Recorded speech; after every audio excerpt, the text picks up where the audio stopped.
اینجا یک غذای بوده که غذای معروف است. یعنی که غذای خوراکخوری خوب اصفهان.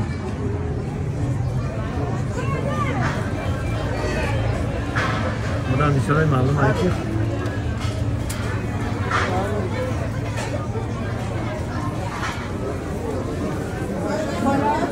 برو من میارم دیگه.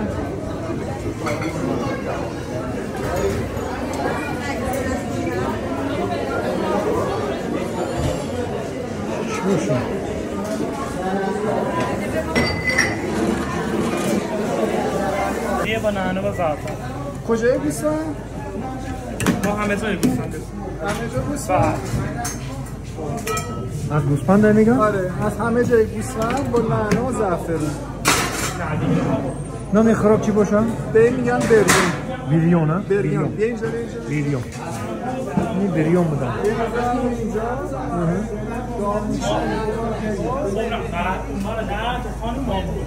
اینجا.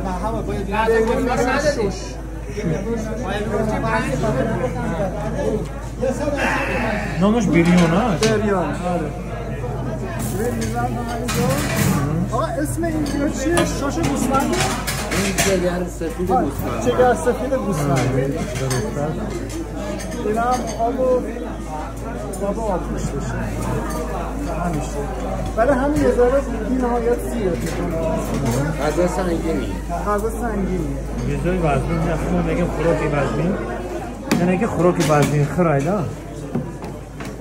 خوراک وزنی خر. نامش بریون. ما گوشت بریون میگیم یا بریون همش از گوسفند. گوشت گوسفند. یادم از دیگه. ما اینجا گرفتیم اومدیم خریدشون. زدنشون. با هر چی کاری کردیم. آیا شروع میکنیم این سفالیه بچه‌ها. سفالیه بله. شیره که میریزن خودش میشه جرغوت.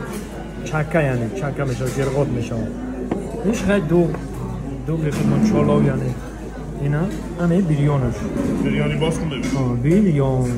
اینجا میکنی بریانی غذای اصیل اصفهانیه. اونم آب ببینیم. شاید باور نشه من اولین بار دارم بریانی اصفهان میکنم. خیلی دوستشم بکنم. خود اصفهان بکنم. تفاوت نبود قسمت نشد. اینا خوراکای ملی اصفهان خلاصه.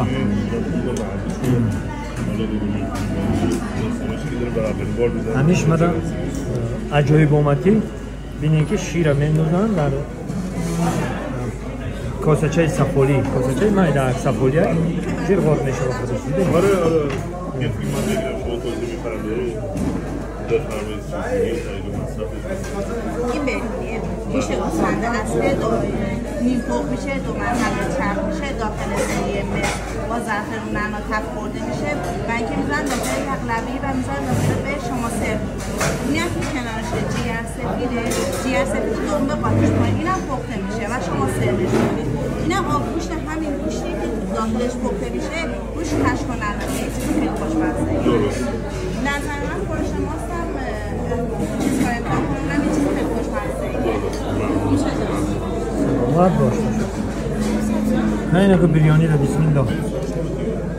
برادرای عزیز آمدیم چیل ستون یعنی که 40 تا پایه داره، 40 تا ستون داره. فهمیدین چیست؟ 6.5 گیتار این هم خیلی چوقتی کردن دیدیم بچه. 6.5 گیتار هم خیلی چوقتی محکم کردن. این دکتر شایکیجا نمیدونم همسیه داره. 6.5 گیتار هم خیلی چوقتی. علاقه قریب دمی 200 سال رفته است این میام خیلی استودیو.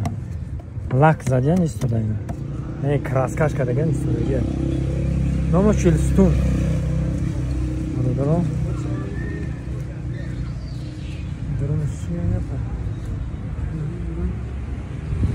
اینجا بزرگ هم بده. چیلستون لازمه داریم با ترجمه حال شد چی گپ چی خبره هم ماشین میفهمیم. چیلستون. اینا نداریم.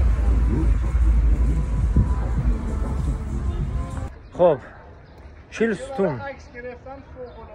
چیلستون آقای علی گفت که کجا معقول است بریم نامای هر خیلی گرفت نامایی که با فارسی نمیفهمی که چیه. هر جایی را گیری کنم ما یک چهلستون گفتم آه چهلستون میریم چیزی فارسی چیزی که ما در نزدیکه همون چهلستون یعنی که حاضر شما نشون میتونم چهلستون چیه. یک جایی رفتیم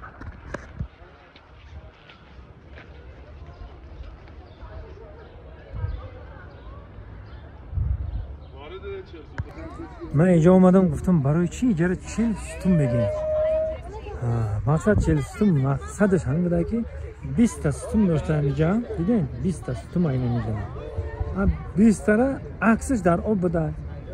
اینجا داشت بریم عکسش در آب اون دیدین عکسش در آب اون عکسش در آب کی هست 20 تاش واقعی 20 تاش در آب عکسش بوده. من هم که چهلستون میگفتم یا هم بالا واقعی ولی 20 تا ستون میگفتم میگفتن خیلی 20 تا 40 تا که میگم و 40 تا اینا اینه عکسش در آب نه واقعیش 40 ستون نماش نه برادرها در شیراز در 40 ستونش انا که میریم 40 ستون یک دیدن میگه ستون رو دیدن ستون قدیمه یعنی 40 تا ستون ایگو رو بلکاری رو بید ستون اکرمی سالای نمانو همه از چوب سلام علیکم خارجی نه فارس زبان بله بله زنده باشه تشکر اینه ستموشه که اما شهر خط 4 طرف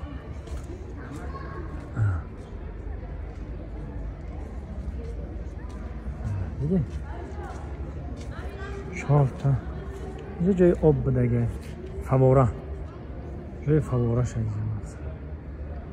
اینجا درون چی دام باشه بچه اینجا همه آینه کاری بوده اینجا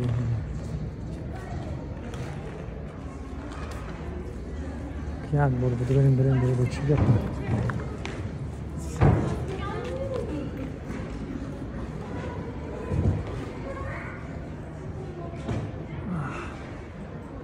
اینجا آینه کاری خب اینجا با مثل موزه این حال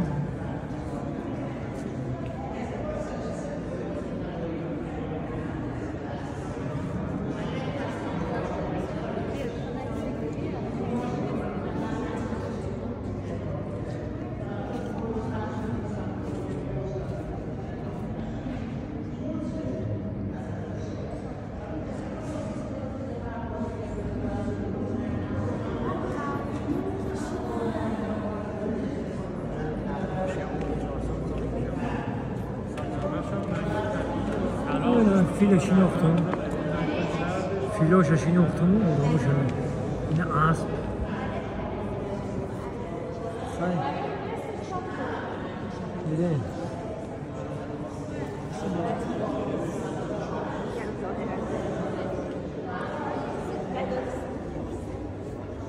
یک داستان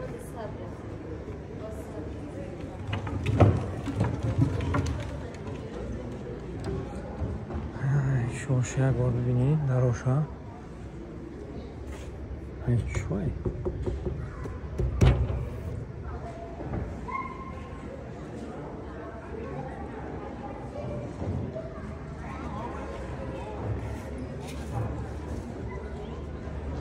این چهلستون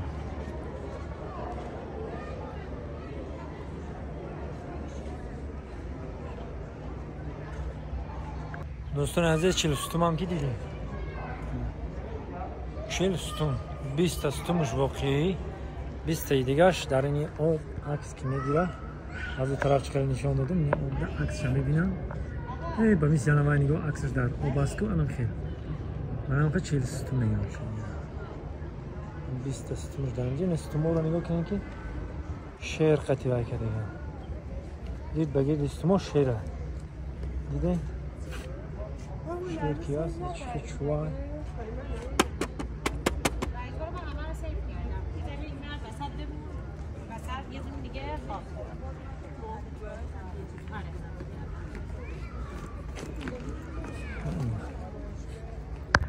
خلاصه که یک کروب گیردی همین کاخی تا خوردیم 40 ستومه کاخی 40 ستومه تا خوردیم هر یک ستومش هر یک نقاشیش هر یک وای چی خاصی خودش داره هر یک کدامش یک تاریخی خودش داره پورا هفته ها در کره ماه ها در کره که توضیح بدی که ایش و ایش و گفته یک کاخی بده که کاخ مسلمان ها در دروش خیلی صورت ها را دیدیم در درونی کاخ مسلمان ها آمده سرودخوانی هم میکردیم دو تا را می نواختیم یک تا پرست بودیم در همون سالهای قدیم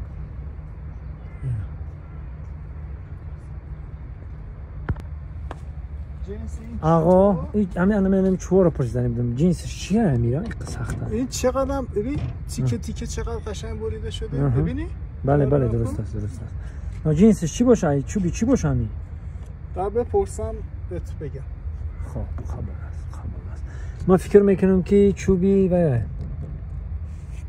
چشتمون مونده ای توت باشه نیوخه توت نیست نازیانه میره فهمیدم نکنه چی باشه میرم از این لیدرش میپرسم خب بیا اینجا گفتم پرسیم که هم چوی چی باشه چی گفته بیا اینجا آقای علی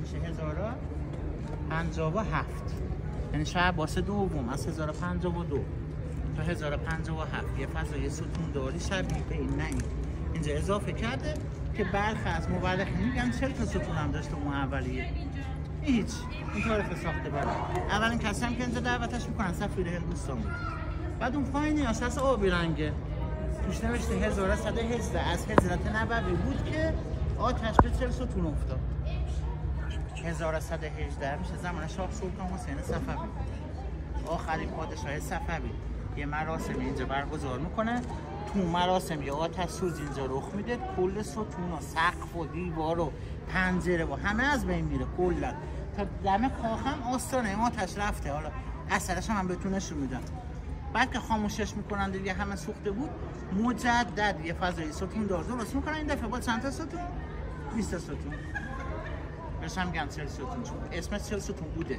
یعنی تصاویری که شما دارید میبینید تو عکس اینترنت آینه کاری و فلان مال بعد از مرمتشه نه اون 40 ستونی که اون زمان بوده آخرین مثالش هم از مبارک با تال داره بلنده ایوان جمجاه هیچ پس اگر قرار نبوده که صرفاً شما وقتی تو استخر تصویر ستون ها رو میبینید به اینجا بگید 40 ستون ساخت استخری که پشت سرتون به این بزرگی این کشیدگی به چه دلیلی بوده حالا من دلیل نه خدمتتون میگم این سمت استخر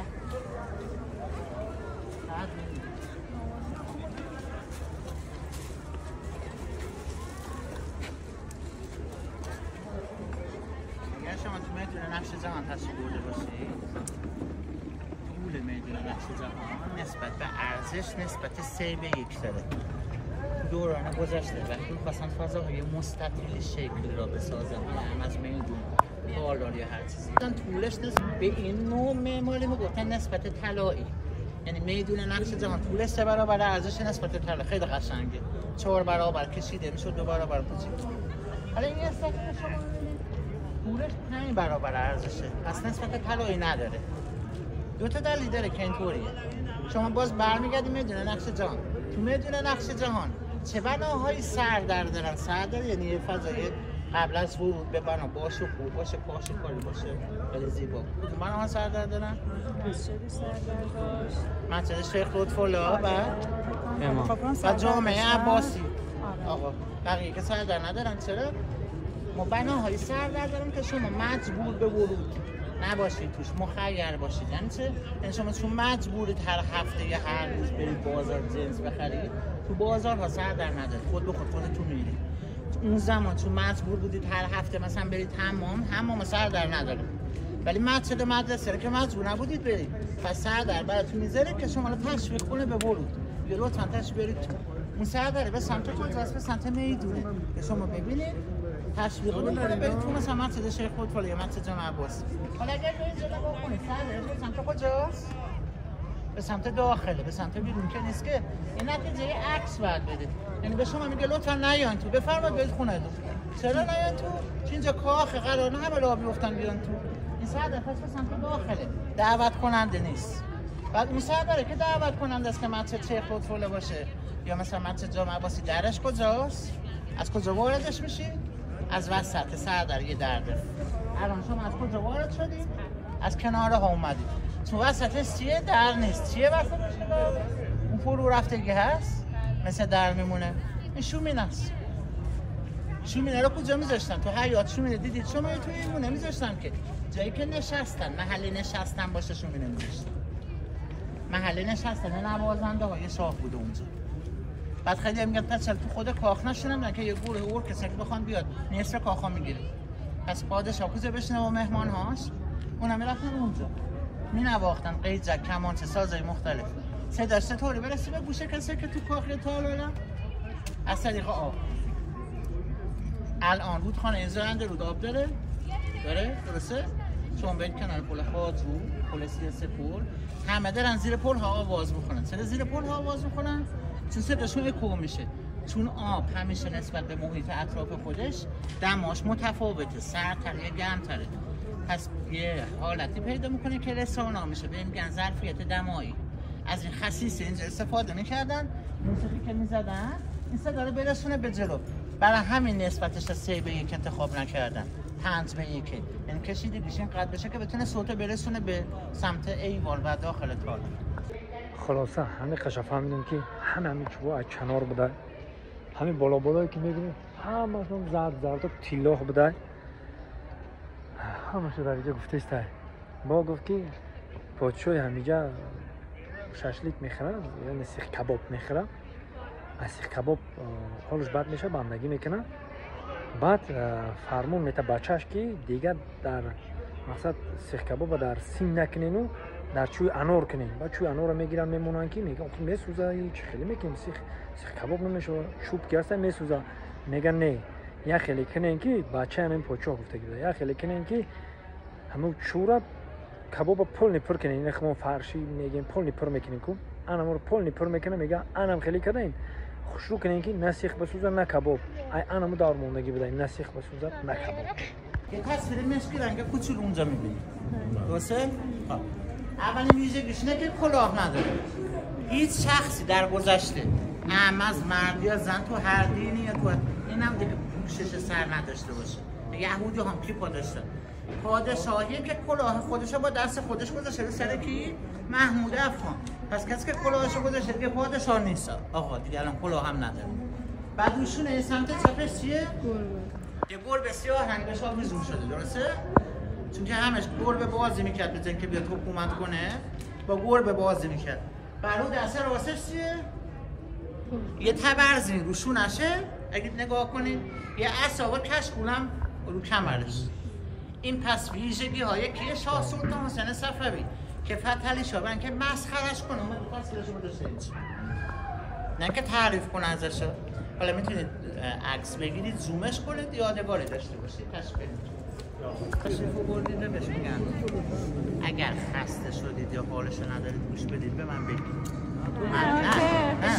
نه شما نمیگم. نه ببینید من اینم بهتون میگم شما باید، من فکر میکنم ایرانی ها الان به گذشته خودشون بی اعتنا شدن. این کار اگر شما صبح میمدید اینجا من تا ساعت 8 شب براتون توضیح میدادم. یعنی هر یک کدوم از این نقاشه یه ساعت توضیح داره. خود یه نقاشی یه ساعت توضیح داره. و اینکه این چطوری با چنگ و دندون نگه داشتن، یعنی سعی کردن حفظش کنن که برسه به دست شما. خریدن از حاکم وقت نمیدونم چطور مراقبتش کردن که پس برای همین من توضیح میدم. اگه نمیتونم همینطوری خیلی سریع هم توضیح بدم. اینجا محل تشریفات پادشاهه. یه سری اتاق دورش هست. اتاقی که سمت ورودی اتاق مهمانان شاه. هر اتاقی یه در. ببینید پایین اون در یه لبه چوبی هست. یعنی در حقیقت اینجایی که شما اومدید ورودی کاخ نبوده. چیزی که تو شیشه داشتم و بهش نمیگفتیم در، میگفتیم پنجره. الان شما خاطر رو یعنی میخواد چوبی گذاشتید اومدید تو، یعنی اینجا پیله هم نبوده. پس محل آمده شد نبوده. آقا کجا بوده این در چوبی که اینه بهش میگن در کامل چوبی باشه. بعد یه لبه چوبی پایینش هست در 20 سانتی ارتفاع داره. دلش چیه؟ دلش که کسی که از بیرون میخواد بیاد داخل تو خونه های قدیمی هم هست، به خاطری که پاش به این لبه گیر نکنه پایین نگاه کنه، چون اول پایین نگاه میکنه نگاه اولش به تو نیست، پس میزبانش فرصت میکنه چیکار کنه؟ خودش جمع جور کنه.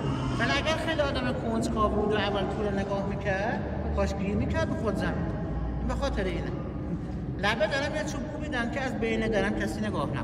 حالا پس اون اتاق مال مهمانانش، این اتاق فضای خدماتیه مثل سرویس بهداشتی اینا.